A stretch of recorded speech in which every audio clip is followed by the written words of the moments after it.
আচ্ছা, অনেক তো হলো ঝাল ঝোল খাওয়া। এবার একটু খাই চলুন বিয়েবাড়ির স্টাইলে বাসন্তী পোলাও।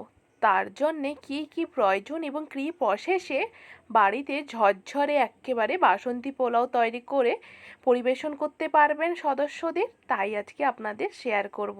তো চলুন, তার জন্যে এখানে আমি 250 গ্রাম বাসন্তী পোলাও চাল নিয়েছি, আর নিয়েছি 50 গ্রাম কাজু, 50 গ্রাম কিশমিশ, আর নিয়েছি গোটা গরম মশলার মধ্যে এলাচ, লবঙ্গ, দারচিনি, জায়ফল, জয়িত্রী, এইগুলোই নিয়েছি। এবার আমি ভালো করে আগে থেকেই চালটা একটু ধুয়ে একেবারে ফ্যানের নিচে শুকাতে দিয়ে দিয়েছিলাম, আর কিছুই করিনি। এবং দিয়ে দিলাম 1 চামচের হাফ করে নিয়েছি হলুদ, 1 চামচ লবণ, দিয়ে দিব 1 চামচ ঘি, 1 চামচ আদার পেস্ট এবং 2 চামচ চিনি। এখানে আমি মিষ্টির জন্যে 2 চামচ চিনি ব্যবহার করেছি। আপনারা যারা বেশি মিষ্টি খেতে চান তারা পরিমাণ বাড়িয়ে দিবেন, এবং যারা কম মিষ্টি খেতে চান কমিয়ে দিবেন।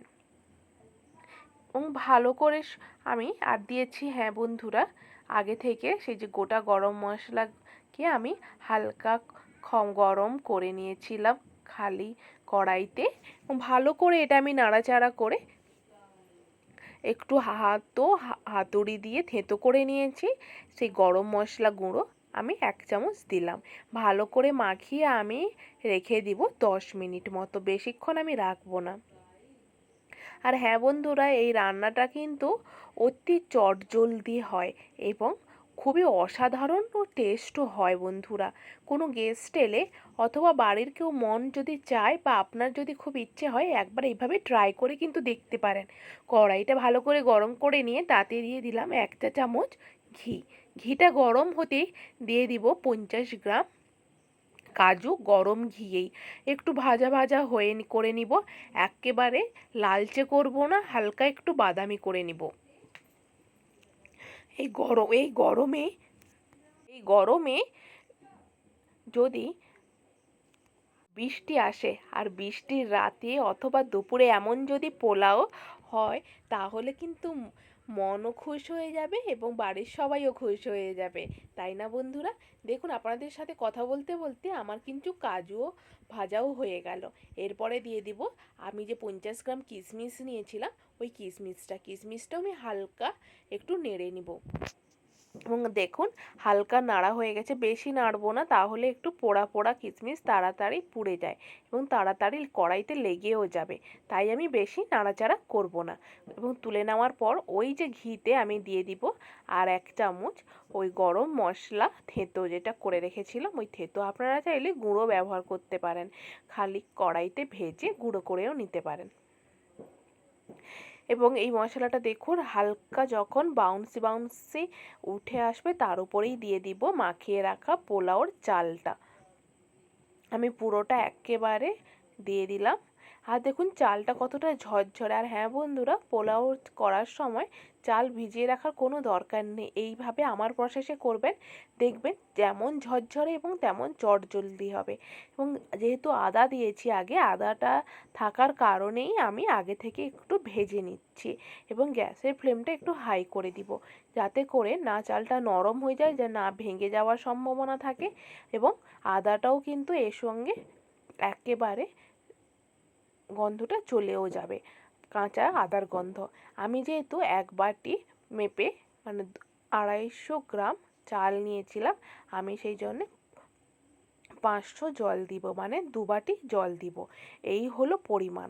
আর বেশি জলও নয়, একেবারে কম জলও নয়, মেপে একেবারে 1 বাটি যদি চাল নেন সেখানে দিবেন 2 বাটি জল। এই হলো পরিমাণ। একেবারে ঢাকিয়ে দিবেন 15 মিনিট একেবারে লো ফ্লেমে। দেখুন আমার কিন্তু অনেকটা হয়ে এসেছে। আমি একবার ঢাকনা খুলে অল্প একটু নাড়াচাড়া দিয়ে নিলাম। নাড়াচাড়া দেওয়ার পর আবার খুলে আমি ভেজে রাখা কাজু কিশমিশ উপর থেকে ছড়িয়ে দিব। দেখুন কতটা ঝরঝরে হয়েছে। আর হ্যাঁ বন্ধুরা, এই কাজু কিশমিশ দেওয়ার পরে গ্যাসের ফ্লেম একেবারে অফ করে দিবেন, আর গ্যাস অন রাখার কোনো দরকার নেই, এবং গ্যাস একেবারে বন্ধ করে রেখে দিবেন 10 মিনিট। একেবারে দেখবেন 10 মিনিট পর একেবারে খুললেই দেখতে পাবেন একেবারে ঝরঝরে ভাবটা চলে এসেছে।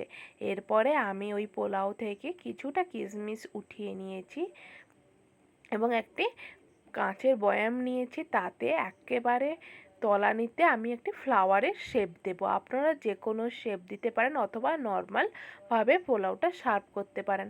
অবশ্যই ফ্লাওয়ারটা এতটা ভালো হয়নি, চেষ্টা করেছি যাতে করে কোনো ফ্লাওয়ারটাকে করা যায়। তো দেখুন ফ্লাওয়ারটা এতটা শেপ আসেনি।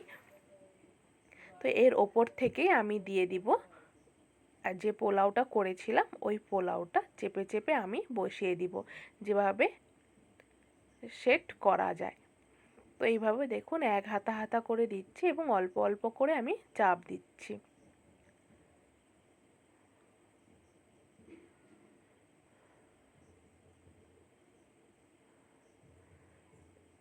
দেখুন এবার একটি সাদা প্লেট নিয়েছি, প্লেটের ওপরে উল্টো দিক করে আমি কাঁচের বয়ামটা উল্টে নিয়েছি। এবার দেখুন ধীরে ধীরে করে ছাড় দিলেই আমার কিন্তু একেবারেই তৈরি বাসন্তী পোলাও। তো বন্ধুরা, এই রেসিপিটি আপনাদের কেমন লাগলো অবশ্যই কিন্তু আমাকে কমেন্ট করে বলতে ভুলবেন না। ধন্যবাদ।